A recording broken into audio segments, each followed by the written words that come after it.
Are there truths in wealth dynamics? Actually, there's 7 of them. And one of the first things that I learned when I was at Cambridge is that when you are talking about anything complex, anything which has got multiple levels, the first thing to do is to be clear on the agreement on what the truths of those levels are. Why? Because all of our learning and everything that we actually get into flow in happens as a result of us having that learning at the level of our truth. Which basically means that if someone's telling you something with a basic assumption you don't agree with in the first place, you're not even going to listen. I'll give you an example. Let's say you said to someone, pigs can fly. Well, if your paradigm is that pigs can't fly, it doesn't matter how I then explain pigs flying, you're not really even listening. You're like thinking, I don't even believe that in the first place. But if I actually started by saying that there's an airline that actually has decided that they will, as part of their hand luggage, allow you to carry pigs, well then from that point you'll go, oh, you know what, I'm willing to accept that, because what I've just brought into the equation is a truth, which is that aeroplanes can fly. Now, that's fine and good if you know that airplanes can fly. But if you've gone back 500 years or 1,000 years, you would find that people back then would actually believe that pigs can fly a whole lot easier than airplanes can fly. Bottom line is that as time goes on, our collective truths change. And the wealth dynamics spectrum and the wealth dynamics profiling is all about the fact that we are going through a massive change in truth about the way we live our lives, about our ability to actually survive outside of the corporate environment, to actually be entrepreneurs. So I want to go through these 7 levels, and as you're sharing wealth dynamics with other people you know, be clear on what level of truth there is. Don't try and argue the truth. Just get people to accept whatever truth it is they're happy with and start from there. First truth, very simple, which is we play different games. Within wealth dynamics, there's different games to play. Bill Gates makes his money different from Oprah Winfrey, different from Warren Buffett. So the first thing is, when it comes to flow and wealth, there's different games to play. And it's when you focus at the right game for long enough, you're actually going to get the result. The reason I say that is that some people won't even believe that. Some people believe that people who are wealthy are born lucky. People who are wealthy are basically born into the money. People who are wealthy, you can never earn your way there. You know, you're going to have to just keep on working and slogging it out for the rest of your life. Most people do. And if you believe that, don't even get them to take the test. But if someone says, you know what, I'm willing to believe that there are different games, the second thing would then be, well, make sure you know what the games are. There are people who take the test. And they'll say, I don't think that's me. I'm not sure if I'm a deal maker or am I really a mechanic. Maybe I should do the test again. Find out if I'm something different. Look, if someone is not willing to believe the second level, which is not that we play different games, but there is a personal game which is right for you. Someone says, I don't even know. Maybe I can play all the games. Go back to number 1 and says, well, forget about actually even what your profile tells you. Do you agree that if you played one game well, you would end up being more successful than trying to play a bunch of different games? And the answer is yes. And so like, then forget about the profile and just decide which game you want to play. Someone says, no, I definitely agree that I can actually see which one it is from the answers I give to the questions that are given, that I'll know exactly which line I'm at. Then fine. Then at that point, you say, then here's the payoff. The payoff of the second level is you get certainty. You don't on the first level. First level, okay, am I right playing this game? I'm having some tough times. Maybe I should go play another game. You go through life running from one game to another. Whereas at the second level, you know, no, football's my game. Football's my game. If it's not going well, I'll still show up again tomorrow because football's my game. And because you get that clarity, you're a creator or you're an accumulator, you know which role models to follow, you know how to persevere now. And then from that second level, some people would go, great, I'm going to go out, just going to learn how to play that game. But then they'll be missing something even bigger, which is the third level. And the third level is that the more you play your game, the more you get into flow. Now, this is about our learning not coming from reading books, but our learning coming from the action of actually playing the game. And so there'll be some people who says, I don't believe that. I think that flow's luck. I think that, once in a while I might get in flow, but it's going to be hard work most of our life. Fine, stay at level 2 and just keep playing the game that's right for you and make it hard work if you'd like to. But if you're willing to accept that at the next level up, you get into flow, the payoff of that is that you'll keep persevering to get into that level, because as you start to master the game and as it becomes second nature to you, you will find that at that level, you now start to love your life. You start enjoying everything you're doing, and nothing feels like hard work. You might be applying yourself more. You might even be working harder, but it doesn't feel that way because you're now actually doing the things you're meant to do and creating flow within your life.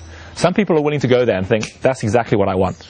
But then some will say, what's the next level above that? And at level 4, you say that above just creating flow, when you create flow, you start to now attract all the resources you need. So just like someone who's in the zone in the game of football, people will start kicking them the ball more. Someone who's deterministic thinking will think when they hear something like that, that makes sense. If I'm in the flow of the game, people can see I'm doing a better job, they'll kick me the ball. People who watch things like The Secret and things that are saying, oh, is there's magic going on out there, they will use that same level to say, you know what, I can see exactly why the universe would help me to make that thing happen. It doesn't matter what your beliefs are. The fact is that if you believe that at level 4, that when you get in flow, you're going to attract resources, great.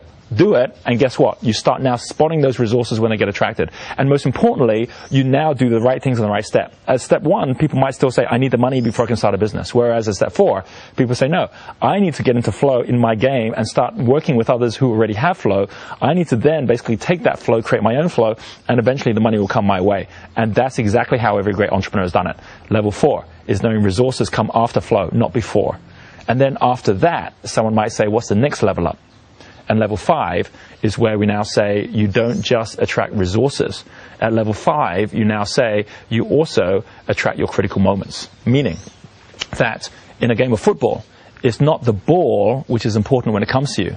It's the moment at which it comes. You can start to control your own critical moments. You can start to say, wow, I can choose my luck. I could actually have a business where I know that by putting the right time into working with the right people in the right way is going to give me a result. I can't even imagine what that result is right now. I just know it's going to lead to a ball being kicked to me that I can't even imagine. And so you start acting in a different way. And what happens is we start to get a sixth sense, which is where we start to see that all the best opportunities come by our positioning, not by our chasing. And for anyone who believes that, you start to focus at that, that's exactly the payoff you get. Someone who doesn't believe that goes, don't believe that at all. I think it's just when a resource shows up, it shows up. When a ball gets kicked, it gets kicked. So I'll keep on just working at the game. You'll have your head down. You'll be going for it. You'll still be in your flow, which is great. But you certainly won't be operating at the level which allows you to create your own magic. And then you then say, what's number 6? And number 6 is when you say, actually, magic is not just for you to create. Magic, when you let it create itself, allows you to be able to create within your life a far bigger sense of who you are than by you just believing that it's up to you. You will find that anyone who is at a high level of focus and frequency within their flow is going to just take it for granted that just amazing things are going to happen every day. They wake up into the magic. Now, I know there's a whole bunch of people who says that sounds like flying pigs to me. Ain't going for that one. Fine, go back one or go back to the one that you're comfortable with and just play that game, because there's still huge amounts of wealth dynamics value within that. But if you're willing to play that game, you're willing to accept that's possible, you start looking out for the signs, because those signs are actually there. And if you start to see those signs and that becomes your belief, then you're going to start opening yourself up to an entirely different life. That's the potential behind it. But it's up to you to decide whether that's something which you or others see as your truth. And then the final one, the seventh.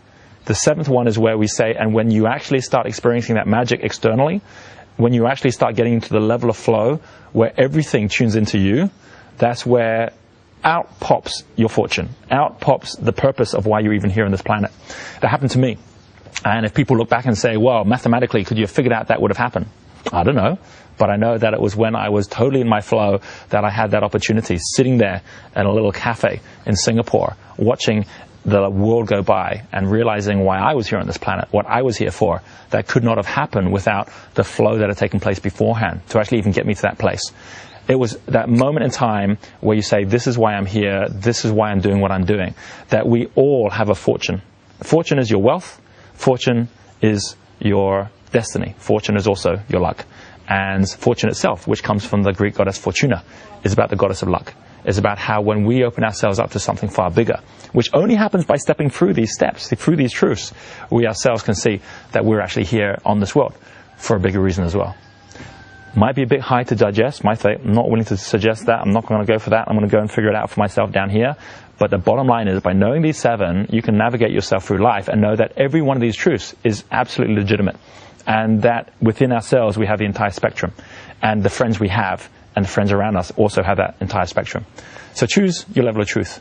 Be clear what the level of truth others are as well. Don't try and get them to change theirs. Just know that wealth dynamics applies to every one of them and will give you a payoff at whichever level you choose to play.